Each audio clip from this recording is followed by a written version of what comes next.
I'm Robert Darryl, Sales Executive of Hyundai Baliwag. Sa ngayon po, discuss natin ang ating bagong unit which is the Staria 2.2 Premium 8-speed automatic all-wheel drive. So kung mapapansin po natin sa harap, medyo futuristic din po yung kanyang approach. Then mapapansin po natin, meron pong ilaw dito which is the daytime running light. Ito po ang ating signature logo. Then, kanya pong avoidance camera. Yung grill po niya is panoramic design. Then dito rin po sa ating grill sa baba, panoramic design din po siya. Atin po mga sensors, ito rin po. So sa kanya pong ilaw, naka-LED na rin po siya.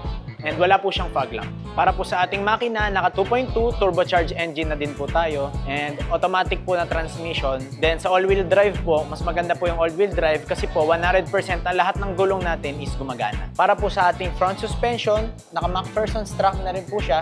And naka 18-inch na alloy wheels po siya. Then, dahil nga po naka 18-inch alloy wheels po siya, ang ating pong ground clearance is 186. Sa ating pong side mirror, mapapansin po natin, nandito na po yung ating signal light. Meron na rin po tayo na camera para po sa ating 360, tsaka po sa iba niyang features para po dun sa kanyang collision avoidance, sa blind spot assist. Then, ang ating pong smart entry. Sa kanya naman pong passenger side, tayo po ay naka-powered door lock handle na rin po.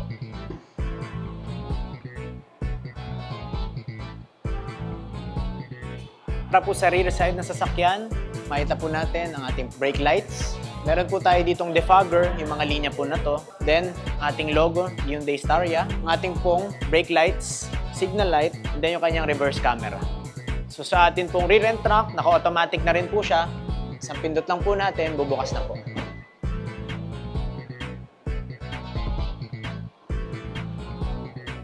Ang atin pong Hyundai Staria ay may 9-seater.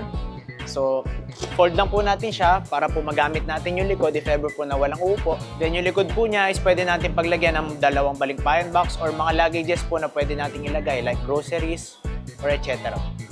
Ang ating pong automatic na rear end trunk is naka-hydraulic assist na rin.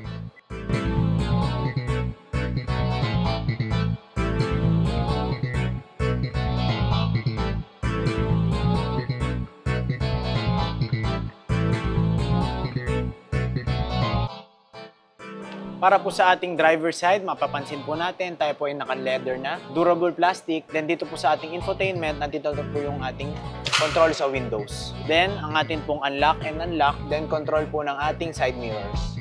Ating Hyundai Staria ay naka-premium Bose speaker.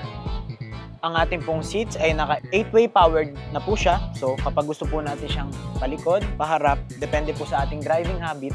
So, tayo na po mismo ang mag-a-adjust. Para po sa ating steering wheel, tayo po naka-leather na rin. With paddle shifter, mapapansin po natin sa ating infotainment, meron pong mga buttons. So, ito po yung sa personal side, sa calls, sa cellphone. Then, nandito naman po yung ating mga assistive.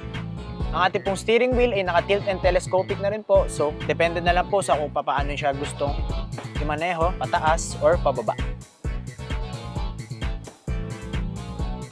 Then, para po sa ating engine, tayo po ay naka-push start button. So, pipindutin lang po natin siya.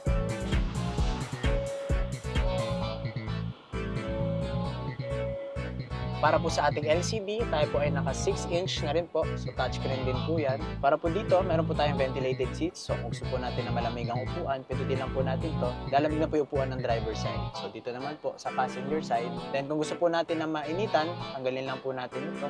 Ito po ang pindutin natin. Ang Hyundai Staria ay meron na rin pong reverse camera with 360 na rin po siya. So para po mas maingat po tayo sa ating pagmamaneho.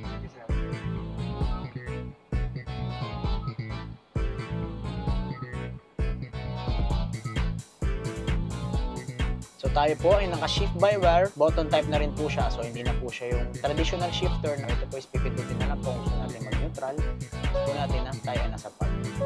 Ang ating pong USB port adapter na pwede rin po tayong mag-charge. Meron po siyang 12 volts. Then ang ating pong wireless charger. So if ever po na gusto natin na hindi na bumaba na sasakyan upang buksan ng ating pintuan sa gilid or sa likod, pipindutin na lang po natin to, long press, bubukas na po yung pintuan.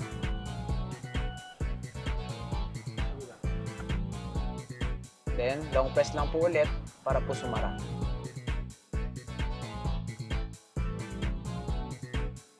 para po sa side ng driver and passenger, pwede po tayo maglagay dito ng cup. So meron po tayong cup holder. And dito naman po, if ever na meron tayong gustong ilagay na gamit dito, kasya rin naman po siya.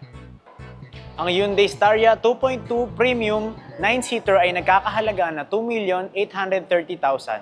Meron po tayong promo down payment na 280,000. So sa 5 years po niya is 58,604 lang po ang ating gagastusin. Para po sa ating in-house, ang mga inclusions po niya pag binili ang ating sasakyan, meron po tayong free chattel mortgage, 3 years LTO registration, meron din po tayo na free tint, floor mats, spare key, tsaka po yung ating Laos Cares with 24/7 roadside assistance and free towing na rin po. 32,500 worth of benefits. For more information, I am Robert Daryl Durupa. Please contact me at my number 0905-886-0922. Ang number ko po is Viber ready, WhatsApp ready, and pakifollow na rin po ang aming official Facebook page which is Hyundai Baliwag. Pakifollow na rin po ang aking official Facebook page, Hyundai Baliwag by Robert Daryl Durupa. If ever po na madaan kayo dito sa aming showroom, kami po ay located sa DRT Pagala Highway, Baliwag, Bulacan. Ako pong bahala sa inyo, tutulungan po namin kayo para po mahanap ninyo yung unit na fit para sa inyo. Here at Hyundai, innovate every day.